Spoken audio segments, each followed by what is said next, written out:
नमस्कार, मैं रूपचंद पटेल माध्यमिक शिक्षक शासकीय उच्चतर माध्यमिक विद्यालय मुड़िया से हूं और मैं आप कक्षा 10वीं के समस्त विद्यार्थियों को एक बहुत अच्छा जानकारी लेकर आया हूं, जिसमें आपके जो निर्धारित अंक हैं प्रत्येक अध्याय से उसमें कितने प्रतिशत अंक आना है उसको आप भली भांति समझ लीजिएगा, ताकि आपको पढ़ने में, आपकी बोर्ड परीक्षा की तैयारी करने में बहुत ही अच्छा अनुभव होगा।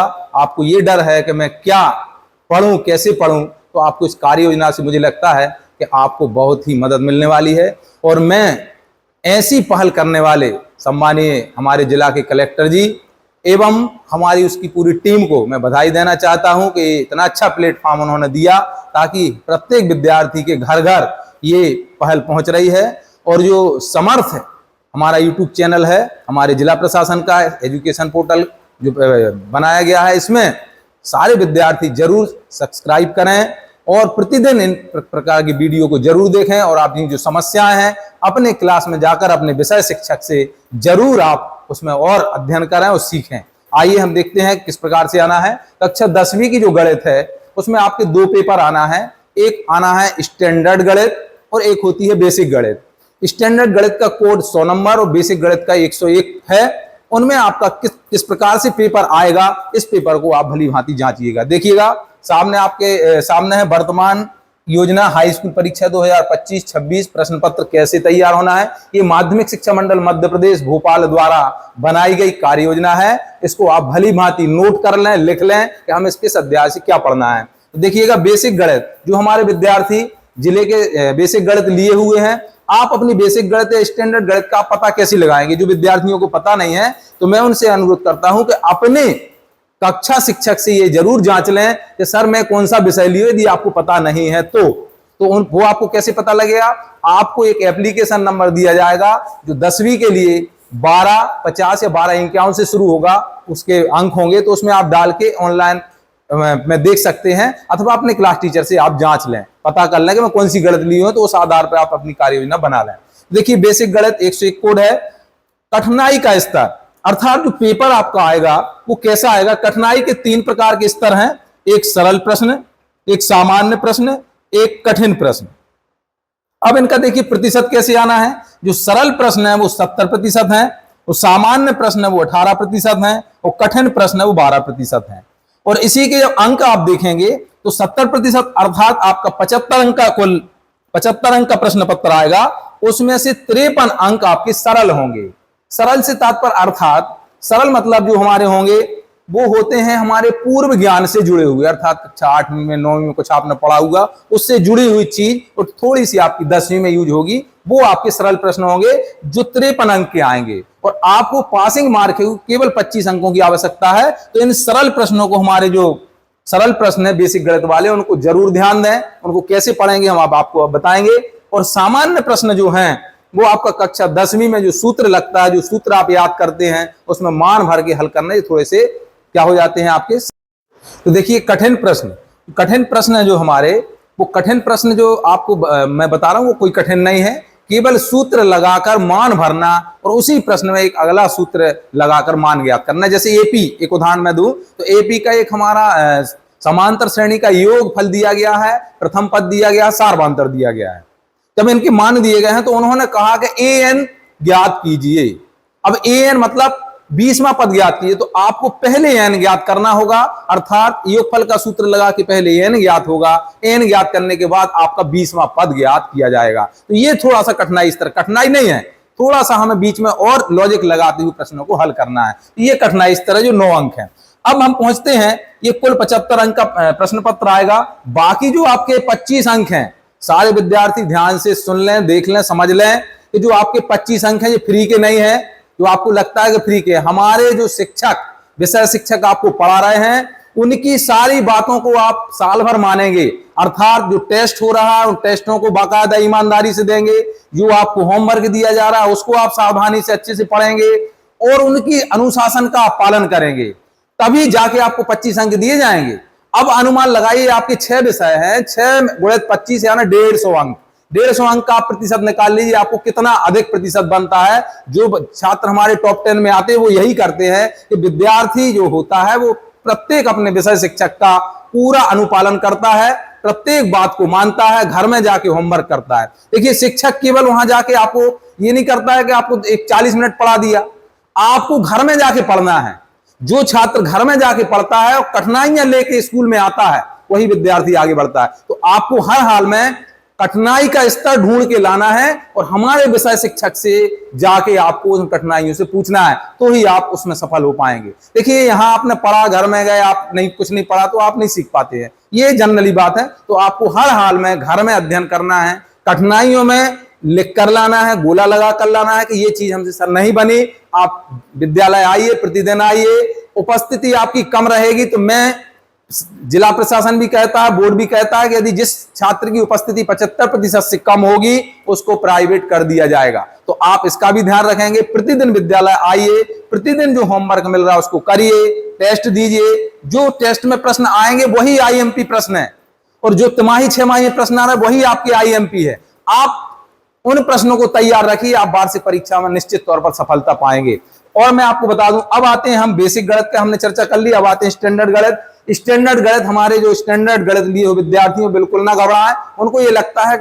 चलिए अब हम पढ़ते हैं स्टैंडर्ड गणित। स्टैंडर्ड गणित में आप कठिनाई के स्तर देखिए, सरल प्रश्न, सामान्य प्रश्न और कठिन प्रश्न। सरल प्रश्न है वो 40%, सामान्य प्रश्न 40%, कठिन प्रश्न है जो 20% है, अर्थात 30 अंक और 15 अंक, कुल 75 अंक हो गए। तो कठिनाई का स्तर कुछ कठिन नहीं है। जो स्टैंडर्ड गणित आप लिए हुए हैं, उस स्टैंडर्ड गणित में केवल आपके जो सूत्र हैं उनको याद करके, आपको उसकी जो सूत्र दिए गए हैं उसमें वैल्यू है, उस वैल्यू को भर के केवल प्रश्नों को कैलकुलेशन करना, ये हमारा थोड़ा सा स्तर यहाँ बढ़ जाता है, इसलिए उनको स्टैंडर्ड गणित कहा गया है। देखिए जो स्टैंडर्ड गणित का पेपर आना है और बेसिक गणित का पेपर आना है, इतना हैवी है, भारी नहीं आना है, थोड़ा सा अंतर होगा, थोड़ा सा अंतर। कुछ प्रश्न स्टैंडर्ड के होंगे जिसमें ज्यादा आपको थोड़ी सी कैलकुलेशन करना पड़ सकती है, बाकी लगभग एक से प्रश्न ही होंगे। तो अपन अब देखते हैं इसमें स्टैंडर्ड गणित का जो अंक है, विभाजन है, उनका प्रतिशत है, उनका स्तर है, वो कैसे आना है। सामान्य जो प्रश्न है उसका तात्पर्य है कि हमारा जो समझ वाले प्रश्न है उनको हल करना, सरल प्रश्न जो है हमारे, वो हमारे पूर्व ज्ञान से जुड़े हुए प्रश्न होते हैं। अब हम आगे देखते हैं, इसमें हमारा जो अध्यायवार अंक विभाजन जो सबसे महत्वपूर्ण हमारे विद्यार्थियों के लिए, उसको आप जरूर नोट कर लीजिएगा कि किस अध्याय से कितने अंक का प्रश्न आना। ये बिल्कुल फिक्स है, निर्धारित है, माध्यमिक शिक्षा मंडल से बिल्कुल जारी किया गया ब्लूप्रिंट है, ये हम उसको देखते हैं। तो आइए हम देखते हैं।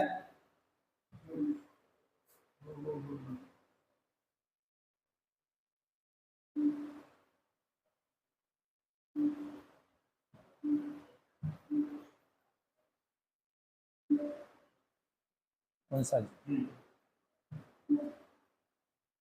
ये देखिए, वर्तमान योजना हाई स्कूल परीक्षा 2025-26 में अध्यायवार निर्धारित अंक विभाजन, इस तरफ यदि आप देखेंगे, ये अध्यायवार निर्धारित अंक विभाजन जो आप देख रहे हैं, ये हमारे माध्यमिक शिक्षा मंडल द्वारा जारी प्रत्येक अध्याय पर निर्धारित किया गया है।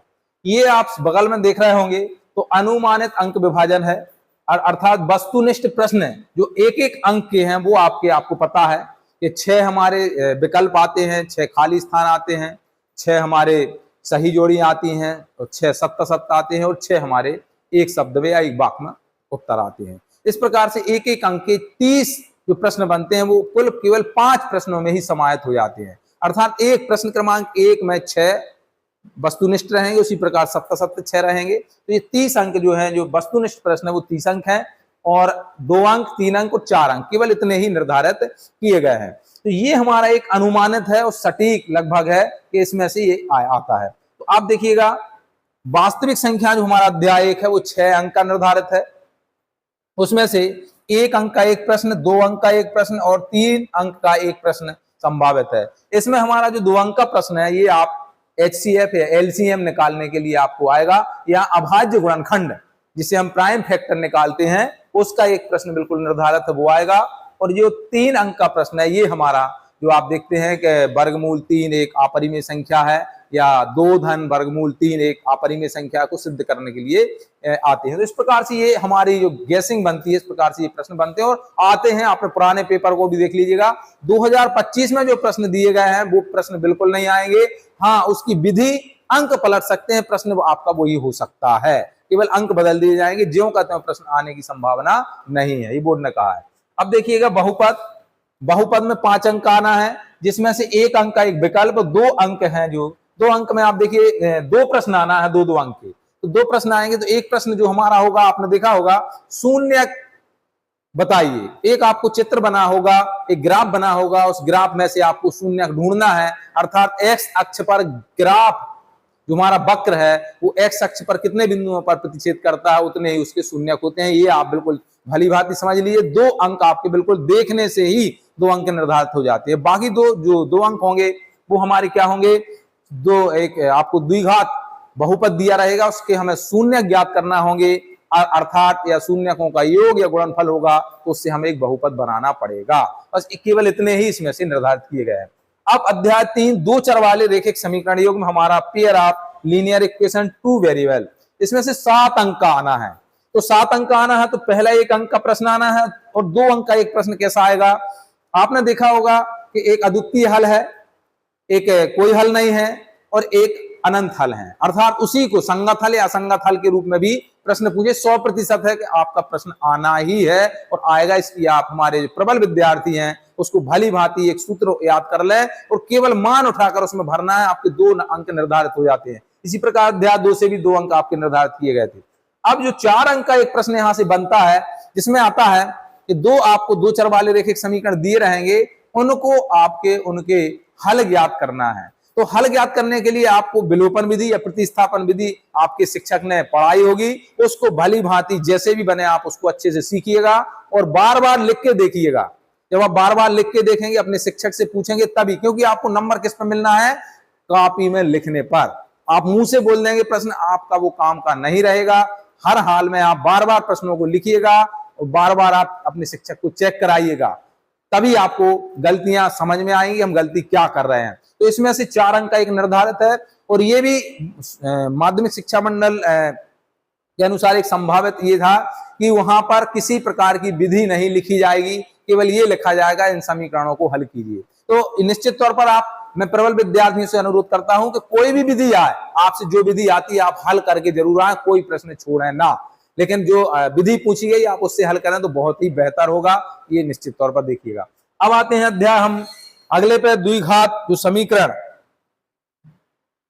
द्विघात समीकरण पे हम पहुंचते हैं अध्याय 4 में। तो 5 अंक का आना है, जिसमें से 3 विकल्प बन सकते हैं और 1-2 अंक का प्रश्न, और 3 अंक का भी हो सकता है, तो विकल्प यहाँ कम हो सकते हैं। ये कि संभावित, हमने पहले लिखा है संभावित। तो प्रश्न 2 अंक 3 अंक इधर उधर झूल सकता है, बाकी प्रश्न बिल्कुल निर्धारित है कि यहीं पर आना है। तो 5 अंक का निर्धारित है, तो ये 3 अंक का जा सकता है, यहाँ 2 विकल्प हो सकते हैं। तो 2 अंक का प्रश्न आपका कौन सा आने वाला है द्विघात समीकरण में, आप देखिए 2 अंक का प्रश्न आपने पढ़ा होगा, एक विविक्त कर, जिसे विवेचक भी कहते हैं, मूलों की प्रकृति बताइए, अर्थात इसका अस्तित्व बताइए। तो वो प्रश्न बिल्कुल 100% बनता है। आप इसको हर हाल में विविक्त कर का सूत्र याद कर लीजिए, रट के देखिए, बार बार लिखिए, ताकि आपका सही हो जाए और उस विविक्त कर का मान आपके भली भांति ज्ञात हो जाए, ताकि आप मूलों का अस्तित्व भली भांति से बता सके। 2 अंक बिल्कुल निर्धारित होते हैं और यहाँ पर आपका जो विकल्प है वो अलग अलग तरीके से आ सकते हैं। मानक रूप पूछ सकते हैं या विविक्त कर का मान पूछ सकते हैं या कोई भी एक सूत्र पूछ सकते हैं। तो प्रत्येक अध्याय से सूत्रों को याद करना। अध्याय 5 में देखिएगा समांतर श्रेणियां हैं, उसमें अर्थ में मैट्रिक प्रोग्रेसिंग, इसमें 5 अंक का बिल्कुल निर्धारित है, 5 अंक का आना है। इसमें से 3 विकल्प, 1-2 अंक का प्रश्न, वही यहाँ पर भी कंडीशन हो सकती है 2 अंक 3 अंक। तो यहाँ पर देखिएगा आपका केवल और केवल क्या प्रश्न आना है, सूत्र पूछे जाएंगे हर हाल में। एनवा पद और एस एन जो है, एन पदों का योगफल हर हाल में आपको क्या करना है, याद करना है। उससे हम कोई भी 20वां पद या 30वां पद जो भी पूछते हैं उसमें से आपको एक मान निकालना होगा। तो 2 अंक का एक प्रश्न इसमें से बन जाता है। अब आते हैं त्रिभुज। त्रिभुज में 5 अंक का आना है। इसमें आपको त्रिभुज में जो दिए गए हैं, एक सर्वांग समता और एक समरूपता। तो मुख्य तौर पर सर्वांग समता कक्षा 9वीं में आपने पढ़ी हुई थी और समरूपता आप 10वीं में पढ़ रहे हैं। तो समरूपता की जो शर्तें हैं वो मुख्य तौर पे आपको याद करना है। समरूपता त्रिभुज की समरूपता की परिभाषा उसको याद करना है, उसके जो आपकी कसौटियां दी गई हैं उनको आपको याद करना है। और 6.1 में जो प्रश्न दिए गए हैं जिसमें हमारे एक त्रिभुज बना होगा, इस प्रकार से एक त्रिभुज बना होगा आपका, जिसमें आपको क्या करना होगा हर हाल में,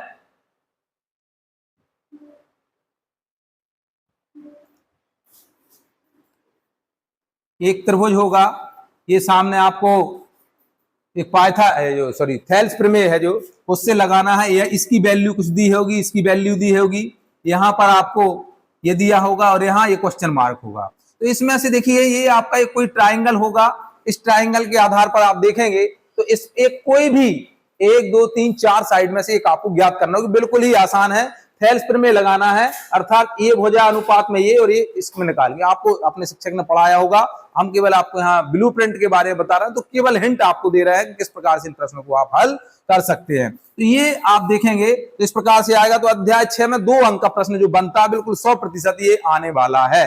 या अथवा चित्र नहीं होगा तो क्या होगा, सीधा प्रश्न लिखा होगा कि ABC एक त्रिभुज है जिसमें AD और AE कुछ वैल्यू दी रहेंगी, उसमें आपको चित्र बना के उसमें मान भर के हल करना होगा। तो ये आपको थोड़ा सा ध्यान देना होगा। अब अध्याय हम 7 पे पहुंचते हैं, निर्देशांक ज्यामिति।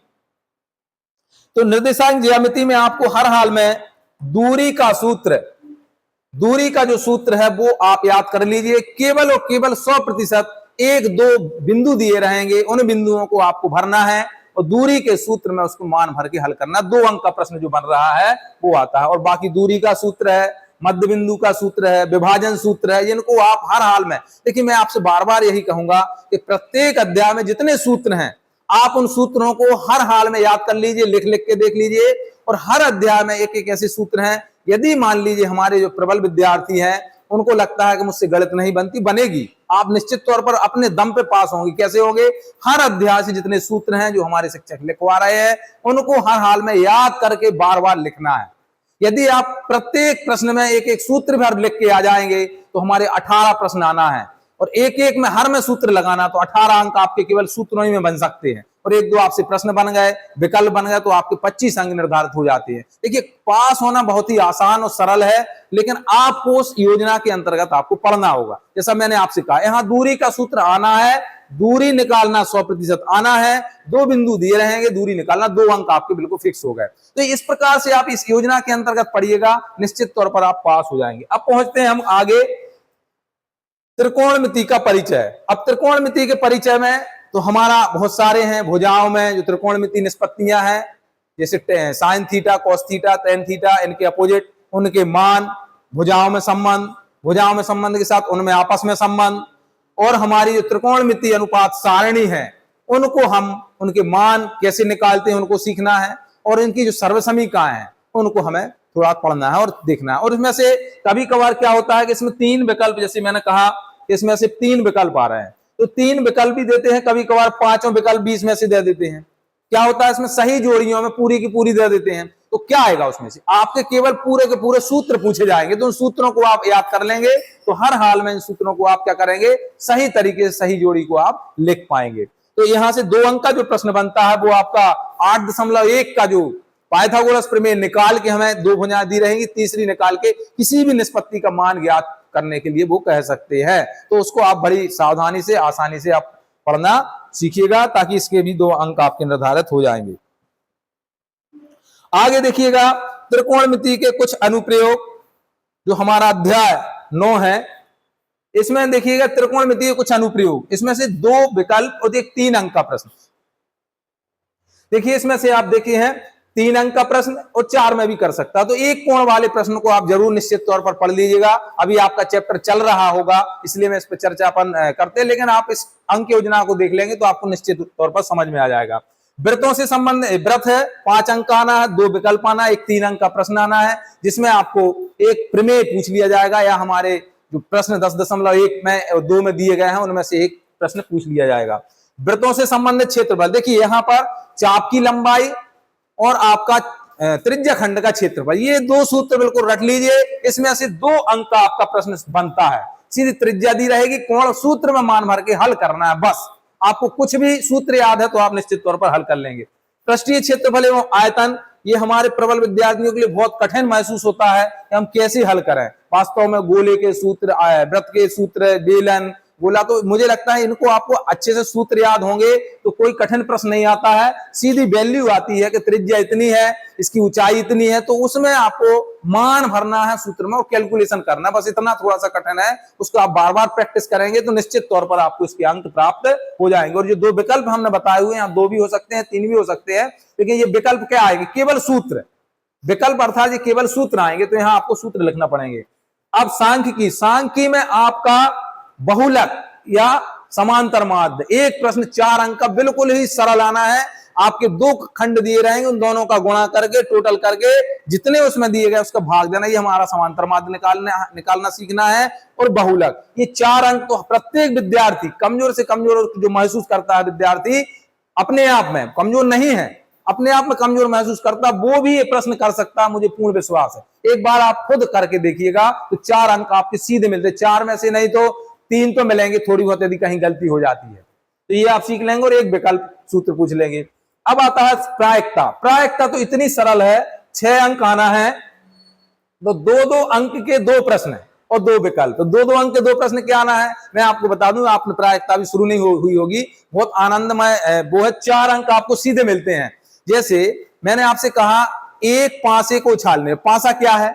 आपने डाइस देखा है ना, जो आपने देखा होगा सांप सीढ़ी वाला, उसको आप उछालते, उसमें कितने अंक हैं टोटल? तो 6 अंक हैं। उसमें से हमें क्या करना है, मान लो सम अंक, तो सम छांट के ऊपर और टोटल अंक नीचे लिख के हम इस प्रकार से निकाले। ऐसे प्रश्न आएंगे तो कुल आपके क्या हो जाएंगे, ये पूरे प्रश्न आपके हल हो जाएंगे। इस प्रकार से ये कार्य योजना आपके पहुंच गई और आप निश्चित तौर पर इसको हल करेंगे। और सभी के लिए मेरा नमस्कार, धन्यवाद।